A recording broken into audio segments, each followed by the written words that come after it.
Welcome to the Get Trauma Informed podcast, dedicated to unraveling the complexities of trauma, its pervasive impact, and the journey towards holistic recovery and realignment. If your radiance has ever felt muted, like I and thousands of others, you're in the right place to reignite your inner light. I'm your host, Wellness Coach Liz Blanding, and this is the Get Trauma Informed podcast.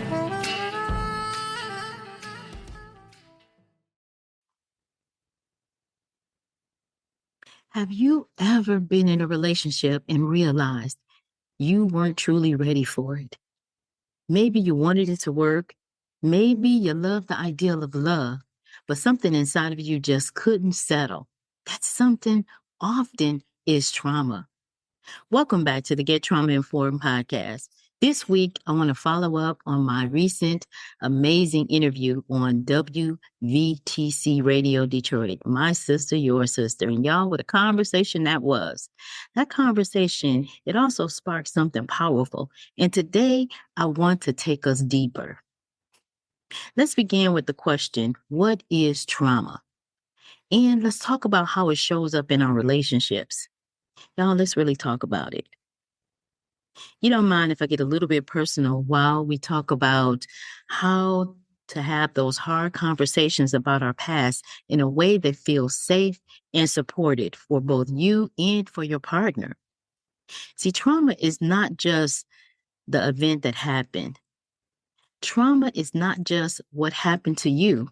It's how your body, your mind, and your spirit responded when something felt overwhelming and unsafe and unbearable or unbearable. It can come from one event, repeated patterns of abuse, neglect, or even from witnessing harm. See, trauma leaves an imprint, and if it's not acknowledged, it can shape and continue to shape how we show up in life in relationships. It's this lasting imprint, and it leaves that imprint on your brain, your body, and your nervous system. It's the way you start protecting yourself, sometimes by shutting down, sometimes by people pleasing others, and sometimes by keeping everything locked up on the inside. Trauma shapes how we listen to this, how we trust, how we argue, and also how we love. So when two people, both carrying unacknowledged trauma, step into a relationship, it can feel like building a house on shaky ground. See, when I was very young, still in college, I got married for the first time. Like many young people, we were both unprepared. My trauma stories were all kept hidden in my journals, locked away because I didn't know how to talk about them. My husband at the time carried his own insecurities, while I was in my people-pleasing survival mode. It was a disaster waiting to happen.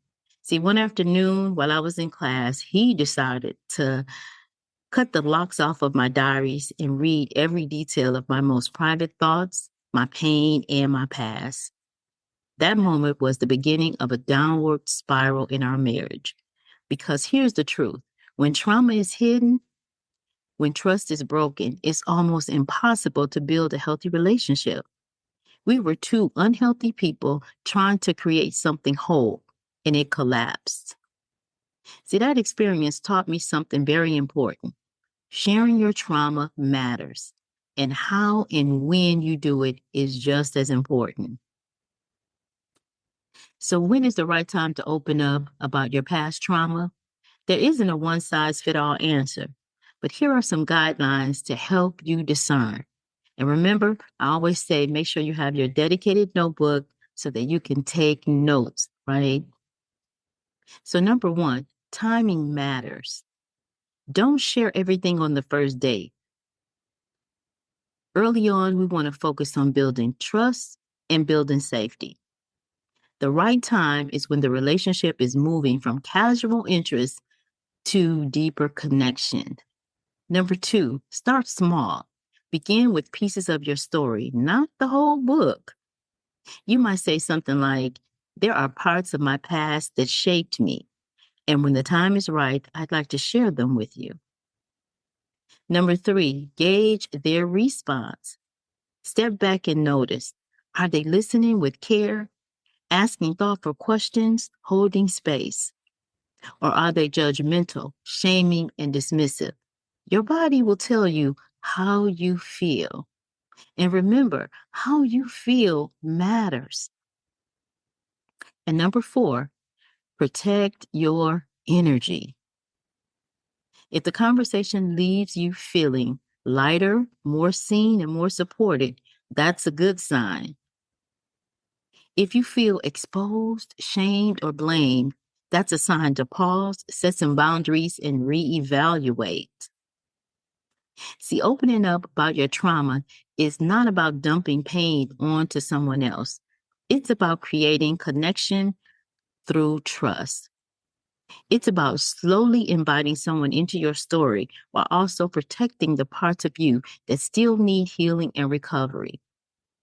And remember this, trauma does not make you unworthy of love. It makes you human. And when you face it, you give yourself and your relationship the chance to be rooted in honesty, in trust, and in safety. Remember, we are recovering one breath at a time. Give yourself grace and stay fearless. I also want to leave you with this, and this is something that is so important to me. Make sure that you consult God on every decision. Bye for now.